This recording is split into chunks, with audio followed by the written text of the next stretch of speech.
दर्शक नमस्कार अनि स्वागत छ यहाँलाई पाथ हेल्थ फाउन्डेसनको यो अर्को नयाँ श्रृङ्खलामा।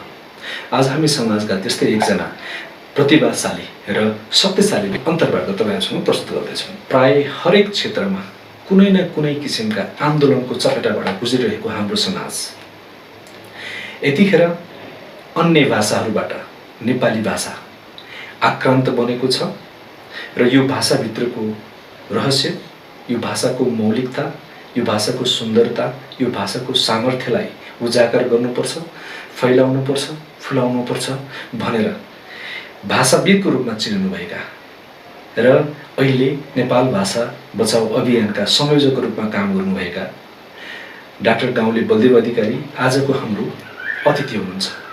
उहाँसँग सम्बन्धित र यो भाषासँग सम्बन्धित अनि हाम्रो समाजमा भइरहेका अहिलेको नितान्त वर्तमान विषयहरू के छन्, हामी कतातिर जाँदैछौँ, किन यस्तो भइरहेको छ जस्ता विभिन्न किसिमका विषयहरूमा उहाँसँग हामी आज छलफल गर्नेछौँ। आउनुहोस् आजको यो कार्यक्रम सुरुवात गरौँ डाक्टर गाउँले बलदेव अधिकारीज्यूसँग। डाक्टर नमस्कार। नमस्कार। स्वागत छ तपाईँ पाथ हेल्थ फाउन्डेसनको यो समाज स्वस्थ राख्न सकिन्छ भन्ने कार्यक्रममा।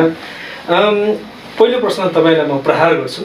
अहिले हाम्रो प्राय समाजका मान्छेहरू अलिअलि हुने खाने भइसकेपछि सहर पस्छन् अनि सहर पसिसकेपछि आफ्नो नाम काम प्रकृति अनुसार प्रत्यक्ष अप्रत्यक्ष रूपमा परिवर्तन गरेर सहरिया बन्छन्। तर तपाईँ त धादिङदेखि काठमाडौँसम्म आउँदाखेरि पनि नामको अगाडि गाउँले बलदेव अधिकारी, अब त्यहाँ माथि पनि डाक्टर गाउँले बलदेव अधिकारी बन्नु भएको छ। यो गाउँप्रतिको माया हो कि के हो यस्तो? गाउँप्रतिको माया हो। गाउँप्रतिको माया भन्ने कुरा कसरी देखिन्छ भनेदेखि म यदि साँच्चीको माया भनेको प्रेम नै भनेर बुझ्नुहोस्। प्रेम र माया एउटै होइन। हाम्रो माया भनेपछि चाहिँ स्वार्थमा आधारित हुन्छ। प्रेम भन्यो भने निष्काम हुन्छ। निष्काम प्रेम कसैले गर्छन् भने त्यो गाउँलेले नै गर्छन्। तर अहिलेको विश्वव्यापीकरणले गाउँलेलाई पनि गाउँले हुन दिएको छैन। गाउँलेहरू पनि स्वार्थमा कता कता बिलाउन थालिराखेका छन्। मैले चाहिँ मेरो आनी बानी पनि गाउँले, बोलाइ गाउँले, खानपान गाउँले। मही र मकै खाजा पाएँ भने मलाई अरू केही चाहिँदैन है। फर्सीको तरकारी र मकैको ढिँडो भयो भने त्योभन्दा मिठो अरू केही हुँदैन। मही होस् त्यसमा अझै होइन। खानपान, बोलचाल, आनी बानी सबै कुरा। अनि साँच्ची भन्ने हो भने म छिट्टो विश्वास गर्छु कसैलाई, विश्वास गर्छु, खोतलिन्छु। मेरा आफ्ना कुराहरू म वात्तै भनिदिन्छु है। यो मेरो अहिलेसम्मको स्वभाव हो। त्यसो हुनाले मैले त्यो गाउँले नाम चाहिँ आफैले राखेको हुँ है। अब बलदेव राखे बलियो छैन है। म देउता पनि होइन। अधिकारी भन्ने अब के को अधिकार, अधिकार शून्य। अब यो अधिकार शून्य अधिकारी, अधिकार शून्य अधिकारी। त्यसो हुनाले मैले आफैले रोजेको नाम हो गाउँले। यो मेरो बाध्यतावश राख्नु परेको। कुनै समयमा पञ्चायतको विपक्षमा मेरा कविताहरू, मेरा लेख रचनाहरू, मेरा विचारहरू आउँथे। त्यति बेला म एउटा कविता लेखेको न्युबाट धेरैपल्ट कवितैको कारणबाट थुनामा परेको छु। अनि मैले आफ्नो नाम चाहिँ गाउँले राखेर छद्मवेशमा कविता वाचन गर्नुपर्ने अवस्था हुन्थ्यो। एउटा श्याम हल्दार भन्ने धादिङमा थिए, ती चाहिँ गुप्तचर। तिनले पनि 8-10 महिनासम्म थाहा पाएनन् को हो गाउँले है। पछि चाहिँ थाहा पाएँ। त्यसपछि म काठमाडौँ आएँ। काठमाडौँ आएपछि पनि मैले गाउँमै काठमा घरेरी लिएको है। अहिले त गाउँ पनि जम्मै नगरपालिका भइहाल्यो है। मैले चाहेर सहर बनाएको होइन, नगर बनाएको होइन। मलाई अब षड्यन्त्र भयो भन्नु पर्यो होइन। म गाउँले नै हुँ अहिले पनि गाउँले हो। त्यसमा कुनै किसिमको दोष या छैन। सहर्ष स्वीकार गर्दा एकदम सहर्ष स्वीकार गर्नुहोस्। तपाईँ भाषाविद पनि संस्कृतिविद पनि समाजलाई अलिकति राजनीतिक चेतना छर्ने राजनीतिज्ञ पनि 60भन्दा बढी कृतिहरू प्रकाशन गरिसक्नु भएको छ। सौभाग्य भनौँ या दुर्भाग्य भनौँ, नेपाल सरकारको कुनै पनि दण्ड भोग्ने अवसर अहिलेसम्म पाउनु भएको छैन। एउटा आम नागरिकले डाक्टर गाउँले बलदेव अधिकारको फोटो देख्ने बित्तिकै कुन रूपमा बुझ्ने? आम नागरिकले गाउँले बलदेव अधिकारीलाई चिन्नु पर्यो भने उनीहरूले आफै सम्झे हुन्छ। म र अरूमा भेद देख्दिनँ। मैले यो साँच्चै कुरा गर्दैछु, म आफूलाई अन्याय पर्दा म जति छटपटाउँछु त्यति नै मैले कसैको अन्याय देखेँ, कसैमाथि अन्याय परेको देखेँ भने म छटपटाउँछु। र मैले आफ्नो लागि जसरी प्रतिकार गर्दछु अरूको लागि पनि गर्ने गरेकै छु आजसम्म। मेरा गाउँलेहरू, म धादिङमा जन्मेको, मेरो जन्मभूमिका गाउँलेहरूलाई सोध्नुभए पनि हुन्छ, यही काठमाडौँको नैका वरपरका गाउँलेहरूलाई सोध्नुभए पनि हुन्छ। मैले त्यो चाहिँ गल्ती गरेँ कि जस्तो लाग्छ कहिलेकाहीँ, भुल स्वीकार गर्छु म आक्रोशमा आउने, आवेगमा आउने। किन आउनुपर्ने भने अब मेरो विपक्षमा 100जना हुन्छन्, एउटाले एउटा कुरा, अर्कोले अर्को कुरा, अर्कोले अर्को कुरा, कुराको जालै मलाई पार्छन् भनेपछि त्यो जालबाट उम्किनको लागि म एउटाले ती सबैको स्वरलाई जित्ने गरी बोल्नुपर्छ भनेर म ठुलो स्वरले आवेगमा, आक्रोशमा आउने गर्थेँ। आउँदैछु अझै पनि। अहिले चाहिँ म आउनु हुँदैन। के अरे किन आवेगमा आउनु? क्रोध चाहिँ सबैभन्दा ठुलो शत्रु। यदि मबाट कोही रिसाएका छन् भने मेरो कुराबाट रिसाएका छैनन्, मेरो क्रोधबाट रिसाएका छन्। त्यसो हुनाले त्यो क्रोध चाहिँ मैले गर्नुहुन्न भन्ने बुझेको छु। यतिखेरको समाजमा हामी हरेक व्यक्ति आन्दोलन गरिरहेको छ। कति व्यक्ति आफैसँग आन्दोलित छ। कोही व्यक्ति समाजमा, जस्तो एउटा विद्यार्थीले पढ्न पाऊँ भनेर आन्दोलन गरेको छ, एउटा शिक्षकले पढाउन पाऊँ भनेर आन्दोलन गरेको छ, एउटा कर्मचारीले राम्रोसँग कर्मचारी भएर व्यवहार गर्न पाऊँ भनेर आन्दोलन गरेको छ। तपाईँ नेपाल भाषा बचाउनुपर्छ भनेर आन्दोलन पनि गर्नुभयो। अब के भाषा बचाउनको लागि पनि आन्दोलनबाटै जानुपर्ने, त्यसको के विकल्प नभएर हो या हामी शरमले एकदमै तल अब योभन्दा बढी शरम हुने ठाउँै छैन भनेर चाहिँ त्यो बाटो अपनाइएको हो? हेर्नुहोस्, संसारका कुनै पनि मानिसलाई तपाईँ आफ्नो बनाउन चाहनुहुन्छ भने उसले बोल्ने गरेको भाषा बोलिदिनुहोस्, ऊ आफ्नो भइहाल्छ, केही गर्नु पर्दैन। उसले कुन भाषा बोल्छ त्यो भाषामा तपाईँ कुरा गर्न थाल्नुभयो भने आत्मीयता स्वतः बन्छ। त्यसो हुनाले भाषा सबैको परिचय हो। भाषामा हाम्रो अहङ्कार बसेको हुन्छ, हाम्रो परिचय बसेको हुन्छ, हाम्रो अस्मिता बसेको हुन्छ है। अब म नेपाली भाषा किन बचाउनु पर्छ भनेर भन्दछु भने म नेपाली मात्रै बुझ्दछु, नेपाली बोल्दछु, नेपाली बुझ्दछु। अरू भाषाले मलाई समस्या नपारोस् हैन। हुन त 30-40 वर्ष मैले आवासीय विद्यालयहरूमा व्यतीत गरेँ। अङ्ग्रेजी काम चलाउ भोग्न सक्छु है, काम चलाउ।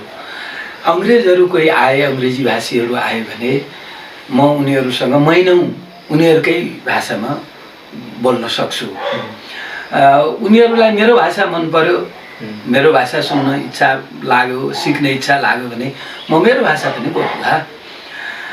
मैले मेरो नेपाली भाषा बचाउनु पर्छ भन्नुको तात्पर्य तपाईको भाषा अथवा अरू कसैको भाषा मर्नुपर्छ भनेको होइन।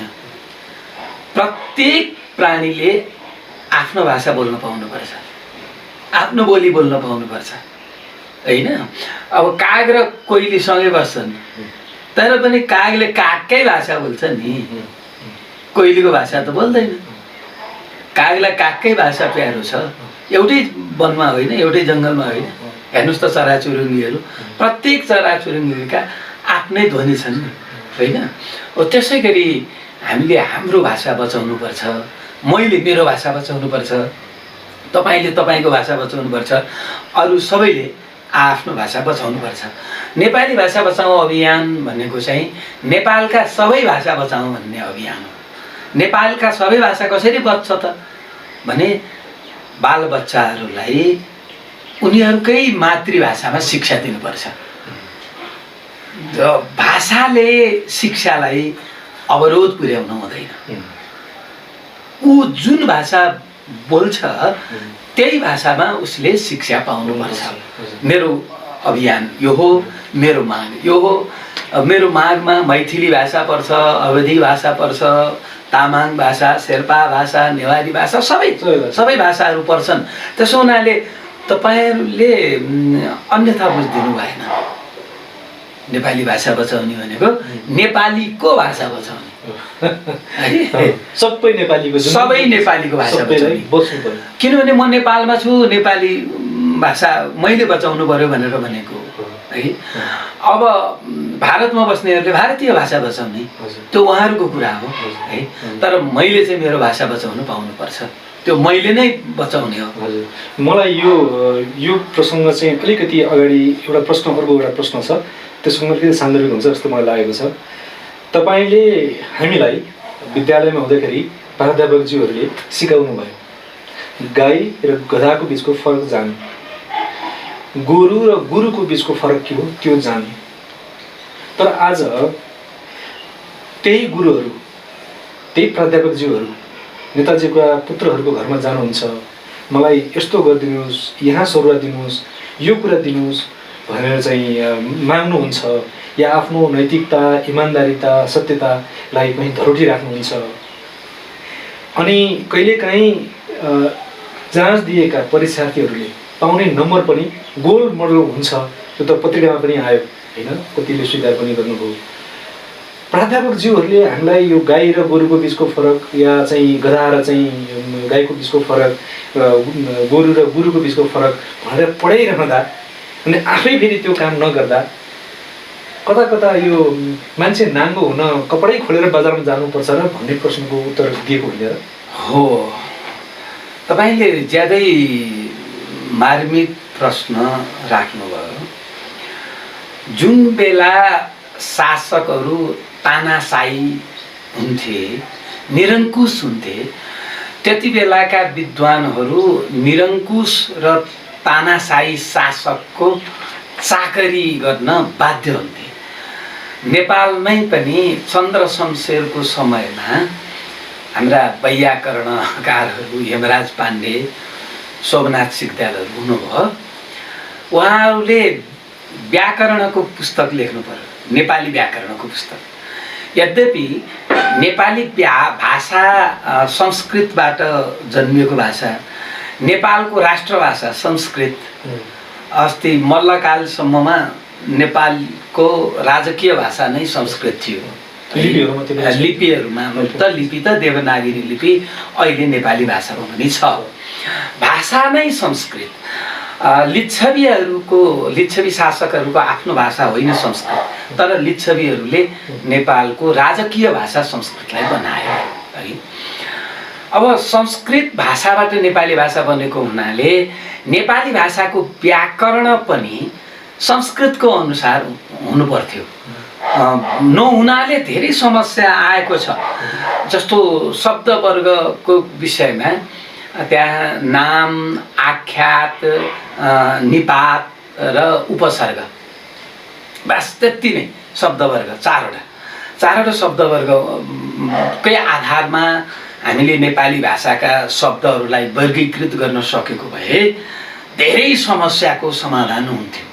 त्यो नगरेर हाम्रा विद्वानहरूले हेमराज पण्डित र सोमनाथ सिग्देल उहाँहरूले अङ्ग्रेजीको आधारमा, त्यो त नेपालमा नेपाली भाषालाई मात्रै होइन हिन्दी भाषालाई पनि अङ्ग्रेजी भाषाको आधारमा व्याकरण बनाउन लगाइयो। है, अङ्ग्रेजहरूले शासन गरेका थिए भारतमा। नेपालमा राणाहरू पनि अङ्ग्रेजबाटै आश्रित थिए। त्यसो हुनाले अङ्ग्रेजीको प्रभावबाट हाम्रो व्याकरण बन्न थाल्यो। है, म त्यसमा धेरै बेर जान्न। अब नेपाली व्याकरण लेख्नु छ, पुस्तकको नाम त नेपाली व्याकरण भएको भए भइहाल्थ्यो नि, होइन? नभए त्यति बेला गोर्खा भाषा भनिन्थ्यो भने गोर्खा भाषा व्याकरण भनेको भए हुन्थ्यो। के गरियो भने चन्द्रिका व्याकरण भनियो, चन्द्र शमशेरको नामबाट चन्द्रिका। अनि अर्को निक्लियो मध्य चन्द्रिका। है, यसरी त्यो शासकहरूको स्तुतिगान नगरेदेखि विद्वानले आफ्नो विद्वत्ता पनि प्रकट गर्न पाउँदैन थियो। अहिले हामीले लोकतन्त्र ल्यायौँ, प्रजातन्त्र ल्यायौँ, होइन? के पनि होइन। है, मत हाल्न पाइयो। मत त पञ्चायतमा पनि हाल्न पाइन्थ्यो, अहिले पनि हाल्न पाइन्छ। हाम्रो मत अब चोरेर एउटाको मत अर्काले पनि हालिराखेका छन्। है, जे होस्, मत हाल्ने अधिकार बाहेक हामीले प्रजातन्त्र पाएका छैनौँ, किनभने हामीले प्रजातन्त्र खोजेकै छैनौँ। है, र यो देशमा कुरा गर्नुहुन्छ भने बुद्धिजीवी, बुद्धि देखाएर बुद्धिको भरमा बाँच्नेहरू बुद्धिजीवी, त्यो पनि त व्यापारी नै भयो नि। व्यापारी। त्यसो हुनाले तपाईँ अरूलाई र मलाई एउटै आँखाले हेर्न चाहनुहुन्छ भने हेर्नुहोस्, किनभने म भिन्न हुँ। मैले किन भनिरहेको हुँ, म को हुँ? मेरा विद्यार्थीहरूलाई भेट्नुहोस्, म कसरी अङ्क दिन्थेँ, म कसरी दिन्थेँ अङ्क, गएर सोध्नुहोस्। होइन, यही काठमाडौँमै हजारौँ विद्यार्थीहरू छन्, कति डाक्टर इन्जिनियरदेखि धेरै छन् ठुला, तिनीहरूलाई भेटेर सोध्नुहोस्। अनि लोकसेवा आयोगको प्रश्न बनाउँथेँ म। लोकसेवा आयोगका प्रश्नहरूलाई सच्याउने काम गर्थेँ म। त्यहाँको उत्तर पुस्तिका पनि परीक्षण पनि गरेँ, सबै काम गरेँ मैले। प्रश्न बनाएँ, प्रश्न सच्याएँ, भाषाका काम मैले गरेँ, धेरै गरेँ। तर मैले लोकसेवा आयोगको प्रश्न बनाएको कुरो, मैले लोकसेवा आयोगको उत्तर पुस्तिका परीक्षण गरेको कुरो मेरो परिवारका एकजना सदस्यले पनि आजको मितिसम्म थाहा पाएका छैनन्। त्यसो हुनाले म को हुँ, के हुँ, लोकसेवा आयोगलाई पनि थाहा छ, होइन?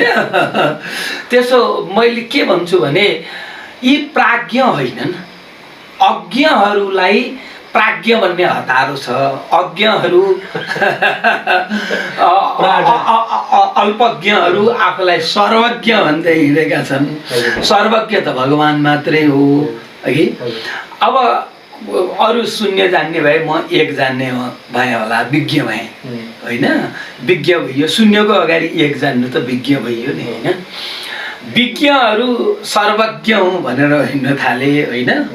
अनि यहाँ त तीभन्दा बढी विज्ञहरू चाहिँ म विज्ञ छँदैछु, मलाई खोज्न आइहाल्छन् भनेर बसिराखे। जो अज्ञ टपर टुइयाहरू अगाडि अगाडि गए। अब जसलाई देखे अगाडि, जो साक्षात् अगाडि गए, भगवान्लाई पनि त्यही हो नि। जो भगवान्लाई पनि जसले अगाडि आएर स्तोत्र पाठ गर्छ, जसले भेटी चढाउँछ, यहाँ प्रस्तुत जो सम्पूर्ण रूपले शरणागत हुन्छ, चाहे स्तुति गरोस्, चाहे भेटी चढाओस्, चाहे नैवेद्य चढाओस्, पत्रम पुष्पम फलम तोयम, होइन? यो मे भक्त्या प्रयच्छति। भक्तिपूर्वक भगवान्लाई चाहिँ भक्ति चाहियो। हाम्रा नेताहरूलाई चाकरी। भक्ति चाहिँ मनदेखि गरिन्छ। मनको कुरो चाहिँ भगवान्लाई थाहा हुन्छ। हाम्रा नेताहरूले मनका कुरा चाहिँ थाहा पाउँदैनन् बिचराहरू, यी तनका कुरा। प्रभु हजुरको जय जयकार, हजुरको जय जयकार, जता ततै सर्वत्र हजुर। हजुर जस्तो शासक त नेपाल आमाले पाउनसम्मको पाएको। वर्णन गर्न सक्दैनन् प्रभु। अब कोही कोही यसो फरोलाहरू अलिअलि विरोध गरे जस्तो गरेका मात्रै हुन् हजुर, जताततै प्रशंसा छ भन्छ।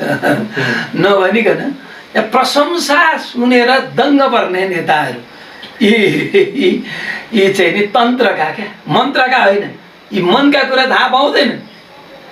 अगाडि जो शासक आयो, राम आए राम आएन, रावण आए रावण आएन है।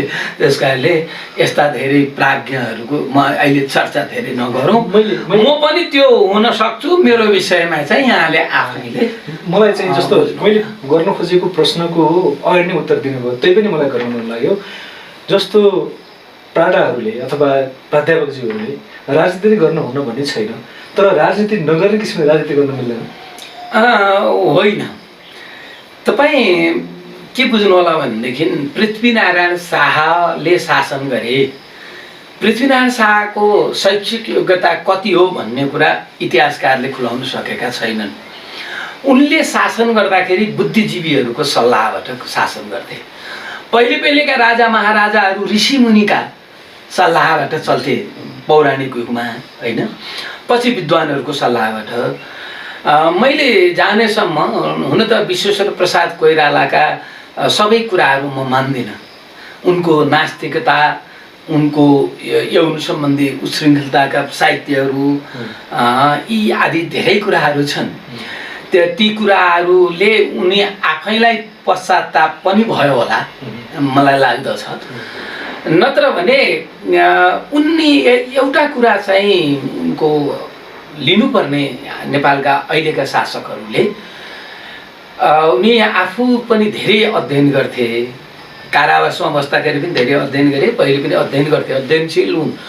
अनि आफूले नजानेको कुरो चाहिँ विज्ञहरूलाई भेला गरेर विज्ञहरूका विचार विमर्श सुनेर अनि निष्कर्ष निकालेर अगाडि बढ्थे है। त्यसो हुनाले राजनीति नगर्ने राजनीतिज्ञ हुन्, विज्ञहरू, प्राज्ञहरू। त्यस्ता विज्ञको कुरा चाहियो, त्यस्ता प्राज्ञहरूको कुरा चाहियो होइन। अब विदेश नीतिको विषयमा यदुनाथ खनाल, ऋषिकेश शाहहरू यो धेरै माने यस्ता नाउँ चलेकाहरू छन्। तपाईँ थरी थरीका विदेश नीति जान्नेहरू छन् नि त। विभिन्न देशमा पुगेर आएकाहरूले छुट्टा छुट्टै कुरो अनुभव सुनाउँछन् होइन। परराष्ट्रका त्यहाँका राष्ट्र सेवकहरूले पनि आफ्नो अनुभव सुनाउँदा होइन, के गरेर अब परराष्ट्र सम्बन्धी कुराहरू सुन्ने, परराष्ट्रविदहरूबाट सुनेर अनि परराष्ट्र नीति बनाउनु पर्ने होइन। योजनाविद अब विदेश देखेर आएका योजनाविद होलान्, कसैले नेपालको भूमि माटो टेकेर हिँडेका योजनाविदहरू होलान् होइन। तपाईँको इन्जिनियरै चाहिन्छ भन्ने छैन होइन। इन्जिनियरको सहायकले अझ बढी स्थलगत अनुभव प्राप्त गरेको हुनसक्छ। अब उनीहरूका कुराहरू पनि ल्याएर सबै गर्दाखेरि राष्ट्र निर्माणका विषयमा हामीले योजना बनाउन सक्छौँ होला। योजना आयोगमा बस्नेहरूले त्यसै गर्नुपर्ने, यो कम्तीमा योजना आयोगमा बस्नेहरूले त शिक्षाको योजना बनाउनु पर्यो भने शिक्षाविदहरू, शिक्षाको क्षेत्रमा विद्यालयको कुराहरू जान्ने, विद्यालय पनि निजी विद्यालयहरूको कुरा जान्ने, सरकारी विद्यालयको कुरा जान्ने, सहरी विद्यालयको कुरा जान्ने, ग्रामीण विद्यालयको कुरा जान्ने, हिमाली विद्यालयको कुरा जान्ने, तराईका विद्यालय सबै खालका छन् नि। ती सबै विज्ञहरूलाई राखेर भेला गरेर हाम्रो शिक्षा नीति कस्तो हुनुपर्ने होइन। शिक्षा नीति एउटै हुनुपर्छ होइन नि। नेपालमा एउटै शिक्षा नीति हुन सक्दैन, हुँदैन। व्यावसायिक शिक्षाको कुरा गर्नुहुन्छ भने तपाईँले हिमाली क्षेत्रका बालबालिकाहरूलाई हिमाल आरोहण सिकाउनुहोस् न सुरुदेखि नै, हिमालको कुराहरू सिकाउनुहोस्। त्यहाँको अब कुनै पर्यटकीय क्षेत्रका विद्यार्थीहरू छन्, पर्यटनकै विषयमा जान्ने हुनको लागि उनीहरूलाई संस्कृतिको पाठ बेलादेखि नै पढाइयोस्। हाम्रो मठ मन्दिरहरूका कुराहरूदेखि हामीले विभिन्न देवालयहरूका कुराहरूदेखि यावत कुराहरू पनि पढाइयोस्। अनि त पढेर निस्किने बित्तिकै उनीहरू बेरोजगार हुँदैनन् नि होइन। तपाईँ व्यावसायिक शिक्षा भनेर भनेको छ। अब यो राष्ट्रलाई कति आवश्यक छ, कुन जनशक्ति होइन? हामीले पहिला राष्ट्रलाई नै हेर्ने होला नि त, होइन? राष्ट्रलाई हेर्नु पर्यो नि त। अब त अहिले त कोरोनाले झन् अन्तर्राष्ट्रिय हाम्रा नेपालीहरूलाई राष्ट्रियकरण गरिदिएका छन्, होइन? के फर्किँदैछन् नि त कोरोनाको कारणले। कोरोनाले अन्तर्राष्ट्रिय विद्यार्थीलाई राष्ट्रियकरण गरिदियो भनेर भन्नु पर्यो, होइन? अब उनीहरू राष्ट्रियकरणमा आइसकेका छन्, होइन? आइसकेका छन् भनेपछि अब यो बेरोजगारीको समस्या कहाँबाट समाधान गर्ने? आजलाई मात्रै होइन नि त, यस्तै कोरोना अर्को कोरोना भएर आउन सक्छ, फेरि आइरहला। भनेपछि हामीले आत्मनिर्भर हुनको लागि हाम्रो क्षेत्रमा चाहिएको, होइन? कृषि कस्तो कस्तो हुन्छ, कुन कुन क्षेत्रमा कस्तो हुन्छ, त्यही मात्रै सिकाउँदा भइहाल्यो। त्यही पुरै उसले रोजगारी पाउने निश्चय पनि हुन्छ, निश्चय पनि गरिदिनु पर्यो नि रोजगारीको लागि। त्यो रोजगारीको निश्चयलाई हेरेर त्यहाँ त्यो विषय कतिजनाले पढ्ने, कसरी पढ्ने, बेलैदेखि भाषा धेरै चाहिएन, उसैको मातृभाषामा पढाउनु, होइन? प्राविधिक शिक्षा भनेको यो हो मलाई लाग्दछ, हुनुपर्ने। अब हाम्रो नेपालमा 3-4वटा विषयमा स्नातकोत्तर गरेकाहरू विदेशमा गएर श्रम गरिराखेका छन्। आखिर त्यही त हो रहेछ त, होइन? श्रम गरेका छन् भने त्यो श्रम मात्रै गरेर यही उहाँभन्दा बढी राम्रो मिठो आम्दानी गर्न पाइन्छ भने त्यो आय स्रोतलाई हामीले किन परिचालन नगर्ने शिक्षाको माध्यमबाट भनेर शिक्षा पनि त्यसरी बनाउन सकिन्छ, होइन? त्यसो हुनाले विज्ञ अहिले जो चाकरीमा गइराखेका छन् ती त विज्ञ होइनन्, अज्ञहरू मैले भनिसकेँ। विज्ञहरूको खोजी त सरकारले गर्नुपर्छ। विज्ञ को छ? मलाई यस्तो विज्ञ चाहियो, त्यो विज्ञता कसले देखाउन सक्छ? खुला रूपले भने भइगयो नि, प्रतिस्पर्धा गरौँ न। शिक्षा क्षेत्रमा मैले 44 वर्ष पढाएँ। सुदूर धादिङ जिल्लाको सुदूर गाउँ लापारीमा पढाएको, सबभन्दा पहिले तिब्बतसँग जोडिएको ठाउँ। त्यहाँबाट धादिङ जिल्लाको सदरमुकाम, पुरानो सदरमुकाममा हुँदै धेरै विद्यालयहरू पढाउँदै काठमाडौँको अब श्रेष्ठ सर्वश्रेष्ठ भनिएकाहरूमा पनि सर्वश्रेष्ठ पदमै बसेर पनि, होइन, मैले आर्जन गरेको अनुभव छ नि त, छैन? त्यो अनुभव खै मागेको योजना आएकै साथीहरूलाई पनि भन्छु म, लौ न मेरो अनुभव लिनुहोस्, म दिन तयार छु, तर लिनै नखोजेपछि किन दिने? म किन खेर भालेर बसौँ, होइन? तपाईँ राजनीति नगर्ने प्राध्यापक, राजनीति गर्ने होइन, राजनीति नगरेर राजनीति गर्ने हो, बुझ्नु भयो नि? म चाहन्छु कि यदि कोही प्राज्ञ हो भने, यदि कोही विज्ञ हो, म विज्ञ त हो, शून्यभन्दा बढी एक त मसँग पनि विज्ञता छ मेरो विषयमा। 2 भएका कोही होलान्, 3को कुरा पनि सुन्नु पर्यो। 3 भएका कोही होलान्। अब कसैले 1 जानेको त एक थरीको 1 हुन्छ नि, त्यो जम्मै 1 गरेर 100 बनाउनु पर्यो नि त, होइन? त्यसो हुनाले हामीले चाहिँ के गर्नुपर्छ भने, मैले राजनीतिमा लागेँ केही समय, त्यो भुल भयो, त्यो गल्ती गरेँ मैले, मलाई थाहा छ। मैले राजनीति गर्न हुँदैन थियो, मैले राजनीति गराउनु पर्थ्यो, है? राजनीति नगरेर राजनीति गर्ने। अब हामी त्यस्तो सङ्गठन गरौँ न। यो मैले कुनै खेलाची कुरा गरेको होइन। राजनीति नगरेर राजनीति गर्नेहरू जो चिन्ता गरिराखेका छन् यो राष्ट्रको, यो राष्ट्रियताको, राष्ट्रिय संस्कृतिको, राष्ट्रिय धर्मको, राष्ट्रिय धर्म भनेपछि धेरै धर्महरू, यो होइन। हाम्रो धर्म हो इस्लाम धर्म पनि, इस्लाम धर्मीहरू पनि हामी हौँ, होइन? यहाँ अब इसाईहरू पनि आएका छन्, ती पनि हामी हौँ। हामी बौद्ध, हामी सर्वधर्मको कुरा गर्नुहोस्, सर्वधर्म। वास्तवमा जो धर्म गर्नेहरू छन् नि, उनीहरू अर्को धर्मको विरोध गर्दैनन्। वास्तविक मातृभक्तहरूले अर्काकी आमाको विरोधै गर्दैनन्। जो मातृभक्त होइन उसले अर्काकी आमाको विरोध गर्छ। उसकी आमालाई नि तथा नाम होइन भन्छ, बोक्सी भन्छ, न्याउरी भन्छ, च्यासी भन्छ, होइन, के अनेक नाउँ राखिदिन्छ, है? तर आफ्नै आमालाई एक छाक पनि खुवाउँदैन, बिरामी हुँदा औषधि मुलो पनि गर्दैन, है? अहिले त्यही भएको छ। धर्म जसले अर्काको धर्मको विरोध गर्छ त्यो धर्मी होइन। टिपिराख्नुहोस् ल राजनजी, जस्तो धर्म मान्नेले आफू धर्म मान्छ, अरूले जे धर्म मान्यो त्यसलाई सम्मान गर्छ। सुन्नुहोस्, म रामको दृष्टान्त दिउँ। राम का भाइ लक्ष्मण त्यस्ता थिए जसले भाउजूलाई देख्यो चिन्यो भन्दाखेरि म भाउजूको अरू कुनै कुरो चिन्दिनँ। भाउजूको अनुहार मलाई थाहा छैन, मात्रै म भाउजूको पाउ र पाउजू मात्रै चिन्छु। हेर्नुहोस् त, म भाउजूको पाउ र पाउजू मात्रै चिन्छु, अनुहार हेरेका छैनन् लक्ष्मणले। बुझ्नुहोस् है, त्यस्तो भाउजूलाई आमा मान्ने भाइ रामका। अब रामका मित चाहिँ के भाइ? भाउजूसँग बिहा गर्ने भाइ। मितका दाइ बुहारीसँग बिहा गर्ने भयो, बुहारी लिएर जाने होइन बालीले।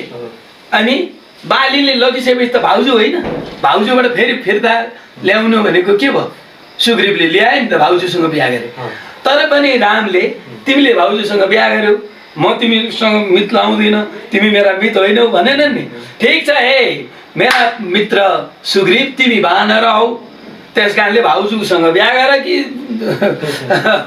होइन बुहारीसँग गर, तर म नरहँ। हाम्रो चाहिँ भाउजूलाई आमा मान्ने चलन छ। त्यस कारणले सुग्रीवले लक्ष्मणको धर्मलाई पनि हस्तक्षेप गरेनन्, लक्ष्मणले सुग्रीवको धर्मलाई पनि हस्तक्षेप गरेनन्। हेर्नुहोस् त कस्तो सम्बन्ध है। ओ आज धर्म नमान्ने नास्तिकहरूसँग धर्मवादीहरूले जोगिनु परेको छ। र नास्तिक छन् नि, नास्तिक तथाकथित भौतिकवादीहरू असाध्यै ठुला कुरा गर्छन्। बाहिर चाहिँ मान्छेका अगाडि चाहिँ शान देखाउनु पर्यो नि, ढाक देखाउनु पर्यो नि, कहाँ छ भगवान्? खै के त्यसो भए तिनका बाउ कहाँ छन्? तिनका बाउ नै बाउ हुन् भन्ने प्रमाण कहाँ छ? तिनका बाजे नै बाजे हुन् भन्ने प्रमाण कहाँ छ? होइन, त्यसो हुनाले यसरी यो नदेखिएका कुरा चाहिँ हुँदैन। मैले अमेरिका देखेको छैन, अमेरिका छैन भन्ने म होइन। त्यसो हुनाले हामीले के बुझ्नुपर्छ भने अहिले आवश्यकता भनेको सत्यको पक्षमा तपाईले अरूलाई उपदेश दिनुहुन्छ भने, तपाईँ अरूको दोष केलाउनुहुन्छ भने तपाईँ दोषी हुनुहुन्छ। तपाईँ निश्चय नै दोषी हुनुहुन्छ। तपाईँ दोषी भएको प्रमाण हो त्यो। मैले आफूलाई अथवा मैले के गर्न थालेको छु भने म आफूलाई अध्ययन गर्छु। मेरो दृष्टान्त म आफूलाई बनाउँछु। मेरो शत्रु म आफै हुँ, मेरो मित्र म आफै हुँ। मैले पाएको अनुभवलाई नै मैले उपदेशका रूपमा ग्रहण गरेर प्रयोगमा ल्याउन सकेँ भने म सफल। कि मान्छेहरू अरूबाट दृष्टान्त खोज्ने भएको भएर, त्यो खोज्दा चाहिँ सजिलो हुने भएर आफै दृष्टान्त बनाउन नखोजेका हुन्। होइन, त्यो त के भयो भने हाम्रो यो स्वभाव के भयो भनेदेखि परनिन्दा गर्ने, परदोष केलाउने सबै त्यो भयो नि। परदोष होइन, आत्मदोष हेर्ने, आफैमा आफैले आफैलाई ढाँटिराखेको छु। मैले 1 करोड पल्टभन्दा बढी आफूलाई ढाँटेको छु। अब म कसरी सत्यवादी भन्नु? तपाईँ भन्नुहुन्छ नि, हो आ त साँचो कुरा बोल्नु, मेरो साँचो कुरा सुन्नकै लागि अन्तर्वार्ता लिनुभएको होला। के को साँचो बोल्छु म? मेरा कुरा त म आफैले मानिराखेको छैन। मैले आजदेखि म चुरोट खाइराखेको छु होइन। आजदेखि म कसैलाई पीडा दिइराखेको छु। मैले कतिपल्ट यो गर्दैन भनेर भने गरेको छु होइन। त्यसो हुनाले मैले मलाई आफैलाई सराउनु बाँकी छ। मैले आफैबाट पाएको उपदेशलाई प्रयोग गर्न सकेँ भने म सफल हुँ। त्यसकारणले तपाईँ अर्काको उपदेश त कामै लाग्दैन। त्यो ठिक हुनु पर्यो नि। कोरोना पनि एकै थरी छैन अरे, अहिले थरी छ अरे होइन। एक ठाउँमा एक थरी कोरोना, अर्को ठाउँमा अर्को थरी कोरोना होइन। कोरोनाको औषधि एउटै नभए जस्तै क्यान्सर भनेर क्यान्सर पनि थरीको उपचार पद्धति आइराखेको छ होइन। त्यस्तै हो, तपाईले मलाई दिएको उपदेश काम लाग्दैन। मलाई दिएको उपदेश पालना गर्नुपर्छ। उपदेश त मैले दिइसकेकै छु। मलाई दिएको उपदेशको पालना गरेँ भने म सफल भएँ। नेपालको राजनीतिमा चाहिँ अहिले के त्यस्तो के कुराको खडेरी परेको छ जसले गर्दाखेरि चाहिँ अहिले हामी यो एकदमै अन्यल हरेक ठाउँमा अन्यल छ नि, यो अन्यल उसिँदैन हुनुको कसले राजनीति नभएर राजनीति नभएपछि के हुन्छ? राजनीतिमा काला बजार हुन्छ नि, कालो बजार भएको। यसलाई त कस्तो नीति भने कालो अर्थनीति भन्नुहोस् है। काला बजारियाहरूको अर्थनीति, कहाँ बढी कमिसन पाइन्छ, कसले बढी कमिसन दिन्छ, कसले बढी घुस दिन्छ होइन। अहिले त त्यही भयो, विवेक शून्यहरूले शासन गरे। विवेक शून्यहरू नै थिए भन्ने कुरा होइन, विवेकशीलहरू थिए। त्यसो भएर म तपाईँलाई एउटा कुरा भन्छु राजनजी, आज सम्झिराख्नुहोस्, हामी सकारात्मक सोच भएका मान्छेहरू जम्मा गरौँ, भेला गरौँ भनेर भन्छन् नि, त्यो गर्न थाल्यौँ भने एकजना पनि पाउँदैन। स्वयं भगवान नै खोज्यौँ, फेला पार्यौँ, भगवान नै आएछन् भने पनि अवतार लिएका भगवानलाई हामी सकारात्मक मात्रै पाउँदैनौँ, नकारात्मक नै बढी पाउँछौँ होइन। तपाईँ सुन्नु, भगवानको विषयमा टीका टिप्पणी भएको छैन र होइन। बालीलाई झुक्याइकन बामनले 3 पाइला जमिन माग्दाखेरि सर्वस्व हरण गरे होइन। अब त्यसलाई तपाईँ गुण भन्नुहुन्छ कि दोष भन्नुहुन्छ, सकारात्मक भन्नुहुन्छ कि नकारात्मक भन्नुहुन्छ होइन। अब तपाईँले रामले त्यत्रो अग्नि परीक्षाबाट उत्तीर्ण भएकी सीतालाई त्याग गरे, अब तपाईँले त्यसलाई नकारात्मक भन्नुहुन्छ सकारात्मक, त्यो होइन। त्यसलाई लिने होइन। तपाईँ प्रत्येक व्यक्तिका सकारात्मक चिन्तन र होइन, चिन्तन भन्दा पनि व्यवहार, सकारात्मक व्यवहारलाई समर्थन गरिदिनुहोस्। त्यसो भए तपाईँ सकारात्मक हुनुभयो। रावणलाई सधैँ किन गाली गर्नुहुन्छ? रावणको पनि शिवभक्ति, सर्वश्रेष्ठ शिवभक्त उनी हुन्। रावणको शिवभक्तिको प्रशस्ति गाइदिनुहोस्, रावणको शिवभक्तिको परिचय दिनुहोस्। महान शिवभक्त हुन् रावण भनेर चिनाइदिनुहोस्। रावणबाट ज्ञान कति थियो? लङ्काको विकास गरेर सुनै सुनको लङ्का आज ट्रम्पले बनाउन सकेका छन्। सुनको अमेरिका छ, मोदीले बनाउन सोचेका छन् सुनको भारत छैन। त्यसैले तपाईँ के बुझ्नु पर्यो भने रावणका सकारात्मक कुरा, रावणले परस्त्री हरण गरे होइन, त्यो पो दुर्गुण हो त। एउटा दुर्गुणले गर्दा रावणका भयभरका सबै कुरालाई निषेध गर्न सक्नुहुन्छ? म त चाहन्छु यो देश बनाउनै चाहने हो भने खड्गप्रसाद ओलीले जति कसैले पनि बनाउन सक्दैनन्। उनी निम्न मध्यम वर्गीय परिवारका सदस्य हुन्। उनका पिताको अन्तर्वार्ता देखेँ मैले, उनका हामीले देखिराखेँ क्या, अस्ति युट्युबहरूमा देखेँ मैले होइन। उनको बोली पनि सुने मैले। हो, त्यस्ता बाबुका छोरा हुन्। यिनले पनि गरेनन् भने तपाईँ अब आशा कसबाट गर्नुहुन्छ? प्रचण्ड, पुष्पकमल दाहाल ढिकुर पोखरीबाट, पुष्पकमल दाहालका पिता, उहाँ चाहिँ मेरो घरमा पुष्पकमल दाहाल खुला रूपले आउनुभन्दा अगाडि 6 महिना अगाडि मसँग हुनुहुन्थ्यो र उहाँसँग मैले 4-5 घन्टासम्म उहाँका छोराको विषयमा, उहाँका विषयमा धेरै कुराहरू गरेँ र उहाँले भन्नुभयो त्यति बेला ढिँडो पनि पेटभरि खुवाउन नसक्ने अवस्था भएर भोकले मर्नुभन्दा रोगले मर्न जाति। अहिले कोरोना भन्दा पनि चर्कोसँग तराईमा मधेसमा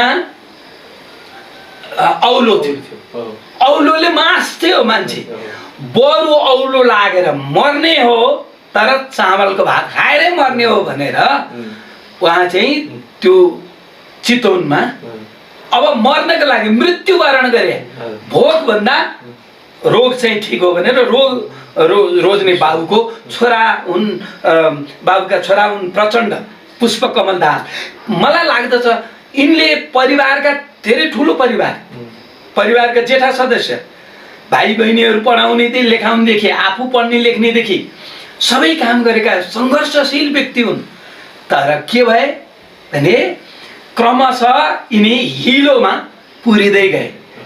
परिस्थिति परिवर्तन, यिनी नायक बन्न भनेर हिँडेका हुन्, नायकै बन्न भनेर हिँडेका हुन्, तर के भयो, निर्देशकहरूले खलनायकको भूमिका दिए।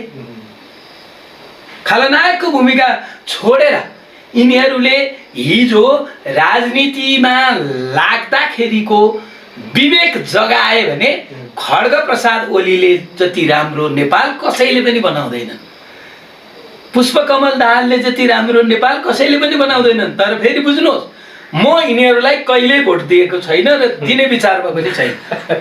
मैले मत नदिएर हुन्छ?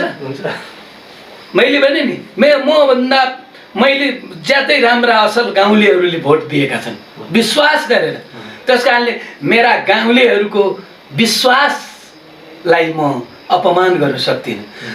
त्यस कारण भनिदिनुहोस् खड्गप्रसाद ओलीलाई, तपाईँ खलनायकत्व बिर्सिएर तपाईँ जोड घटाउ छोड्नुहोस्।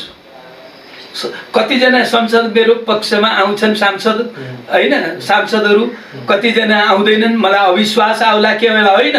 नेपाली जनताको पक्षमा काम गर्न प्रतिबद्ध हुनुहोस्, तपाईँ मात्रै रहनुहोस्। सबै तपाईँका विरोधी भाइ छन् भने त्यो दिन अगाडिको पङ्क्तिमा खड्गप्रसाद जिन्दाबाद भन्न गाउँले बलदेव अधिकारी नै जान्छ। तपाईले भनिदिनुहोस् न खड्ग ओलीलाई, त्यो विवेक जगाएर आऊ खड्ग ओली, त्यो विवेक जगाएर आऊ।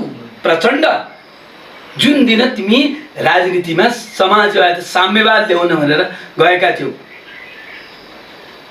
जाऊ। तर मनभित्र लुकेर बसेका ती तुसहरू, ती विभिन्न किसिमका आकांक्षाहरू जो देखिन्छ अहिले, परिवारवाद, आफ्नो व्यक्ति महत्त्व, सत्यको विषयमा त यिनीहरूले कामै गरेका छैनन्। अनि यो स्थिति परिवार किन चाहियो? खड्गप्रसाद ओलीको परिवार अन्त गुपचुपमा छ भने उनै जानुन्, छैन यदि भने छोरा पनि छैनन्, छोरी पनि छैनन्, सबै नेपाली उनलाई पुग्ने त्यो सम्पत्ति पनि राष्ट्रलाई दिए हुन्छ। तिनलाई खाना म दिन्छु, म खुवाउँछु। ल आजदेखि भन्नुहोस्, दिनको 1 रुपियाँ खड्ग ओलीको नाउँमा उनको आहारको लागि म दिन्छु। नेपाली जनता तपाईँले दिनुहुन्छ कि दिनुहुन्न? दिनुहुन्छ। म यस्तै गरी 1 करोड नेपालीबाट दिनको 1 रुपियाँ खड्गप्रसाद ओलीलाई भात खुवाउनलाई, औषधि गराउनलाई पनि पैसा माग्छु। खड्गप्रसाद ओलीले राजनीतिमा लागेको दिनको विवेक जगाउन बुद्धि छ भने, यिनले बनाए भने नेपाल बन्छ, यिनले पनि बनाएनन् भने मैले अर्को नेता त देखेकै छैन। हामी नेता अरूलाई खोज्नुभन्दा आफू नेता बन्नलाई किन तयार हुँदैनौँ? जस्तो अहिले युवा पिँढी यसले गर्दैन, त्यसले गरेन, यो यस्तो भयो, त्यो यस्तो भयो भनेर। त्यो तपाईँले राम्रो कुरा भन्नुभयो। म नेता बन्छु, ल तपाईँ नै विश्वास गर्नुहुन्न। अहिले अन्तर्वार्ता दिनुन्जेल मुन्टो हल्लाउनुहुन्छ, बाहिर गएपछि मेरो मत त खै भन्न त भने, तर खै तपाईँ भन्नुहुन्छ। म नेता किन बनौँ? मैले भने नि, मेरो भावना जे हो नेता बन्ने बेलामा मैले राजनीति गर्दाखेरिको त्यही भावना खड्ग ओलीको पनि हो, त्यही भावना पुष्पकमल दाहालको पनि हो। नारायणको नाम भन्नुहुन्छ भने संयोगवश उनको र पुष्पकमल दाहालको र मेरो एउटै रहेछ, नारायणको नाम पनि। भावना एउटै भएको प्रचण्ड सफल भएको दिन म सफल हुन्छु, खड्गप्रसाद सफल भएको दिन म सफल हुन्छु। र भनिदिनुहोस् खड्गप्रसाद ओलीलाई यही कुरा, जुन दिन राजनीतिमा लागेका थियौ खड्गप्रसाद ओली, त्यस दिनको विवेक जगाऊ। एक्लै बस संसदमा, सम्पूर्ण सांसदहरू तिम्रा विपक्षी भएछन् भने त्यो दिन तिम्रो पक्षमा अनसन बस्न, आमरण अनसन बस्न डाक्टर बलदेव भन्नुहुन्छ कि गाउँले बलदेव त्यो बस्छ भनेर भन्नुहोस्। तर मैले मत दिएको होइन, यिनलाई मत दिँदा पनि दिन्न, मेरो मत होइन। तर मैले माया गरेका, मैले प्रेम गरेका मेरा गाउँलेहरूले दिएको पवित्र मत यिनीसँग छ। त्यो खेर नजाओस्, त्यो मतको अपमान नगरून् खड्गप्रसाद। यिनलाई फेरि कहिले पनि मुक्ति नपाउने गरी नरकमा बस्नुपर्छ। तर अहिले त यिनीहरूले धर्म मान्दैन, धर्मनिरपेक्ष भनेका छन्। धर्म मान्दैन, नमान्ने, जो मान्दैन भन्छ त्यो मान्छ है। यिनका अब निरपेक्ष र सापेक्षमा मलाई कुरै नगर्नुहोस् है। मैले अघि नै यो धर्मका विषयमा यी अधर्मी हुन्, यिनीहरू नास्तिकता भन्ने के हो होइन? तपाईँ मार्क्सवादको कुरा गर्ने, ईश्वरका नाममा शपथ ग्रहण गर्न हच्किने नचाहने संस्कृति मन्त्री बनेका छन्, मिल्छ? ईश्वरका नाममा शपथ ग्रहण गर्न लाज लाग्ने संस्कृति मन्त्री छन् यहाँ होइन? त्यस कारण यस्ता कुरा नगरौँ। मैले यति मात्रै भने यिनीहरूले ईश्वरलाई पनि नमानुन् नेपाली जनताको आत्मालाई मान्यो भने त ईश्वर त्यही भइगयो। किन रामको जन्मभूमि यहाँ छ र त्यहाँ छ भने रामको जन्मभूमि प्रत्येक मतदाताको हृदयमा छ। त्यहाँ किन मन्दिर त्यही भने बालुवाटारमै राम जन्मिउन् मैले भनिरहेको छु। अस्ति नै एउटा मैले फेसबुकमै लेखेँ, राम राज्य सुरु गर, खड्ग प्रसाद ओली नै राम हुन्। नयाँ राम मै फोटो राखेर रामको हटाएर खड्ग प्रसादको पूजा गर्छु भइगयो नि। फेरि राम्रो काम गर, नराम्रो कामलाई यदि काम गर्न दुविधा हो भने अहिले मेरो पक्षका सांसदलाई मैले राम्रो काम गर्दा भाग्छन् भने मैले राम्रो काम गर्ने बित्तिकै मेरो विपक्षी पनि त आउन सक्ला नि। विपक्षी किन? यो देशको माया गरेर बसेका, चिन्तन गरेर बसेका विज्ञहरू छैनन्? ती विज्ञहरूलाई राख्ने, अगाडि राख्ने साहस गर्ने म आजदेखि 1 2 3 नेपाली जनता हुँ। म खड्ग प्रसाद ओली जुन दिन नेपालमा राजनीति गर्न भनेर प्रवेश गरेको थिएँ, जुन आदर्श, जुन विवेक, जुन निष्ठा लिएर म प्रवेश गरेको थिएँ, त्यो निष्ठाभन्दा अलिकति पनि दायाँ बायाँ म जान्न। म एक्लो हुन्छु, तर मसँग मेरा नेपाली जनता सबै रहन्छन्। मै हुन्छु भनिहालेँ नि, म नेपाली काङ्ग्रेसको सक्रिय सदस्य हो। बुझ्नुभयो नि? खुलेर भन्नुभयो। खुलेर भन्छु, किन नभन्ने? मैले रुखमा भोट हाल्ने दिनदेखि रुखमा मात्रै भोट हालेको। बरु गिरिजा प्रसादले सबै पार्टीमा भोट हालिसके र मरेर गए है। गिरिजा प्रसादले भोट नहालेको कुनै पार्टी छैन होइन? यी चाहिँ काङ्ग्रेस भए ठुला होइन, शेरबहादुर, रामचन्द्र, यी सबैले सबै पार्टीमा भोट हालिसके। खड्ग ओलीले पनि जम्मैलाई हालिसके सर्वदा।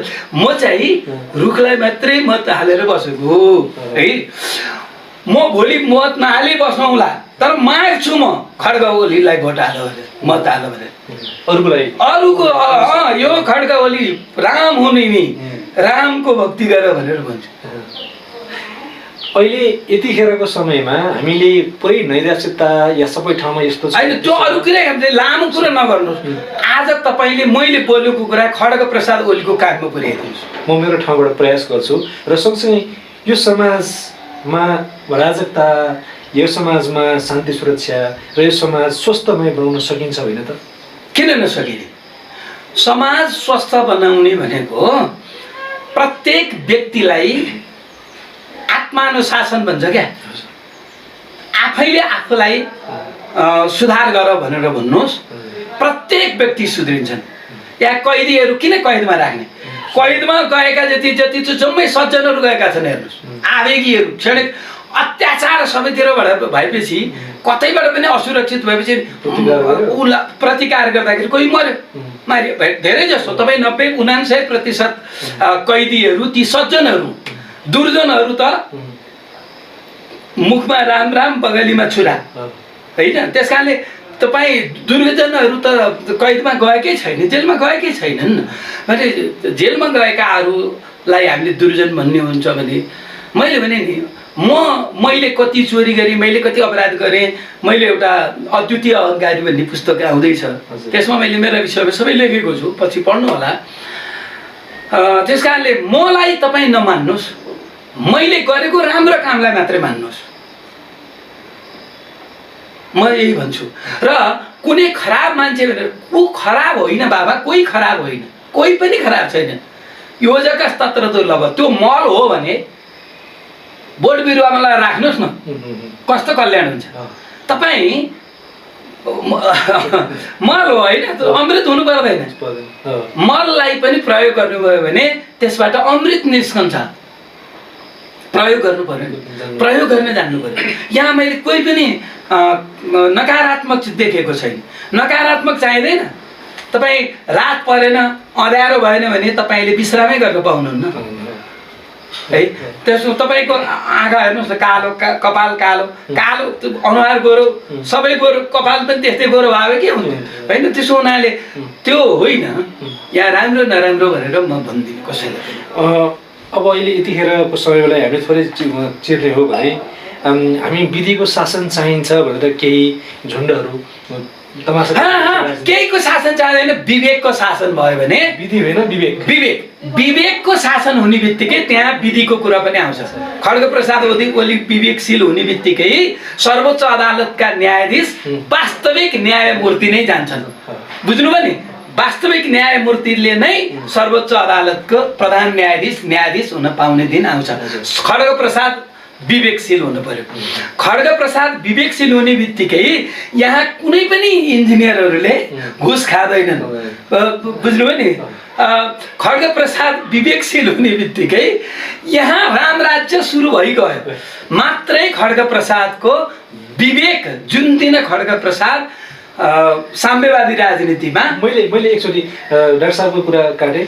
खड्गप्रसाद भन्ने बित्तिकै व्यक्ति होइन, त्यो पदको कुरा गर्दै पद आज सबै त्यही छ त, सम्पूर्ण शक्ति हुनेमा छ त अहिले।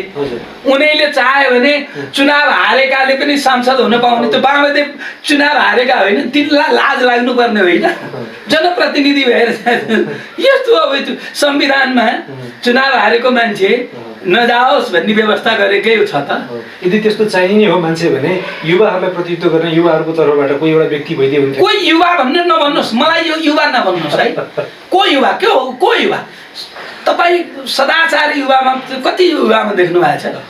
भाषण गर्न जानेर युवाले देश चलाउँछ, भाषण गर्न गरेको भरमा देश चल्छ। अनुभव छ खड्गप्रसाद ओलीमा, अनुभवी छन्, धेरै कुरो जानेका छन्, पास धेरै गरेका छैनन् तर धेरै पढेका छन्, पास गरेका छैनन् तर पढेका छन्। बुझिराख्नुहोस्, अरू पढ्नु पनि पर्दैन। यिनले विवेक मात्रै जगाइदिए भने पढेका मान्छे त यिनका त्यसै पनि धोइदिइहाल्छन् नि। यिनी त्यस्तो फुल बनिदिनु पर्यो, मौरीहरू त त्यहाँ आफै जान्छन् नि। यिनले ढोका खोल्नु पर्यो, विज्ञहरूलाई आऊ विज्ञहरू मलाई साथ देऊ भन्नु पर्यो। मेरो विज्ञता यिनलाई काम लाग्छ भने म दिन्छु नि। आखिरमा त राज्य पहिला भएपछि हामी पार्टी रहन्छौँ, नागरिक हो होइन। त्यसैले राज्य होइन, पहिला यो देशको शासक एउटा असल हुनु पर्यो। मस्तिष्क ठिक भएन भने हातगोडा जतिसुकै सही भए पनि काम लाग्दैन। मस्तिष्क ठिक हुनु पर्यो। आज यो व्यस्त भइकन पनि कोरोनाको यो लकडाउन छ, सबै ठाउँ बन्दाबन्दी स्थिति छ। त्यो बेलामा पनि मैले समय माग्दाखेरि समय उपलब्ध गराउनु भयो, समय दिनुभयो। अन्तमा जाँदा जाँदै मैले सोध्न बिर्सेको, मलाई चाहिँ यो प्रश्न सोध्दैदेखि म यसरी झटारो हान्थेँ अथवा यसरी भन्थेँ भन्ने लागेको। मलाई आज केही बोल्नु छैन। मलाई मात्रै खड्गप्रसाद ओलीजीले राजनीतिमा लागेको दिन जुन विवेक लिएर लाग्नु भएको थियो, उहाँको त्यो विवेक जागृत होस् र उहाँ एक्लै भएर, बाँकी सबै विरोधी भए केही छैन, एक्लै भएर विवेकशील निर्णय गरेर यो देश र जनताको भलो हुने काम उहाँले गरिदिनु भयो भने उहाँको पक्षमा आमरण अनसन बस्ने, सत्याग्रह गर्ने व्यक्ति पहिलो व्यक्ति मै हुनेछु। तपाईँले अहिले भर्खर भन्नुभयो म काङ्ग्रेसलाई अथवा रुखलाई भोट हाल्छु, उहाँ सूर्यप्रतिको हुनुहुन्छ। कतै तपाईँको जातीय दुश्मनी भनौँ या कुनै राजनीतिक धाराको दुश्मनीको कारणले गर्दा खड्गोली भन्नु भएको त होइन? होइन, त्यो बुझ्नुहोस् न, मैले हो कि होइन तपाईँ आफ्नो विवेकलाई सोध्नुहोस्। मैले भनिहालेँ नि, मैले आजसम्म रुख भन्दा अन्त मत दिएकै छैन, भोलि पनि रुख छाडेर अन्त मत दिउँला भन्ने विचार गरेकै छैन। तर खड्गप्रसाद ओलीले विवेक जगाउन सक्नुभयो यो 2 वर्ष साँच्चैको भनेदेखि म उहाँको लागि मत माग्दै हिँड्न सक्छु क्या। मैले दिनु नदिनुको कुरा छोड्नुहोस् न, उहाँको निम्ति मत माग्छु म, शर्त छैन। शर्त एउटा मात्रै छ, उहाँ विवेकशील हुनु पर्यो। उहाँलाई जसले मत दिएको हो त्यसको विश्वासघात उहाँले गर्नु भएन। त्यो विश्वासप्रति उत्तरदायित्व निर्वाह गरिदिए पुग्छ। भनेपछि यो देशमा प्राध्यापकजीहरूले आफ्नो ठाउँमा प्राध्यापकको काम गर्ने, अरूले के गर्नुपर्छ मलाई थाहा छैन, मैले चाहिँ मेरो विवेक प्रयोग गरेर मेरो ठाउँमा काम गर्नुपर्छ। हरेक व्यक्तिले आफ्नो ठाउँबाट चाहिँ जो गर्नुपर्ने काम हो त्यो काम सत्यमा आधारित भएर काम गर्यो भने हाम्रो समाज स्वस्थ बन्न सक्छ।